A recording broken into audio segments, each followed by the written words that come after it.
សួស្តីបងប្អូនទាំងអស់គ្នាតើបងប្អូនកំពុងតែស្វែងរកឱកាសទៅធ្វើការនិងរស់នៅស្របច្បាប់នៅសហរដ្ឋអាមេរិកទាំងក្រុមគ្រួសារមែនទេតើបងប្អូនកំពុងតែចង់កាត់បន្ថយការចំណាយលើថ្លៃសិក្សាកូនបងប្អូនមែនទេនាងខ្ញុំចរិយានាងខ្ញុំសូមណែនាំបងប្អូនទៅលើកម្មវិធីទឹកតការមួយហៅថាកម្មវិធីទឹកតការ EB3 Unskilled Worker ឲ្យបងប្អូននិងក្រុមគ្រួសារទៅធ្វើការនិងរស់នៅស្របច្បាប់នៅសហរដ្ឋអាមេរិកស្របច្បាប់ចាកម្មវិធីនេះដែរលក្ខខណ្ឌតម្រូវឲ្យបងប្អូនក្នុងការដាក់ពាក្យបងប្អូនត្រូវមានប្រវត្តិស្អាតស្អំជាមួយទូតបងប្អូនមានសុខភាពល្អបងប្អូនមិនមានទុក្ខវ័យបងប្អូនអាចធ្វើការឲ្យនយោជកបានចាតម្រូវឲ្យបងប្អូនធ្វើការនយោជកយ៉ាងតិច12ខែបងប្អូនតម្រូវឲ្យអាចនិយាយភាសាអង់គ្លេសឆ្លងឆ្លើយបានចា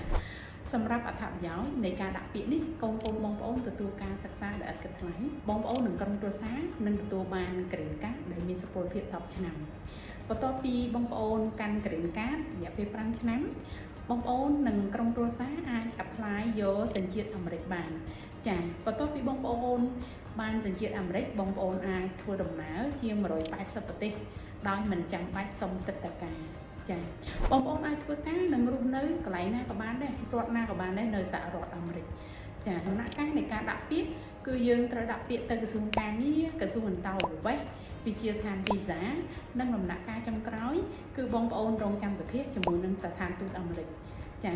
ការដាក់ពាក្យនេះគឺត្រូវការរយៈពេលយ៉ាងតិច4ឆ្នាំជាងចាសម្រាប់ព័ត៌មានលម្អិតបងប្អូនអាចធ្វើការទំនាក់ទំនង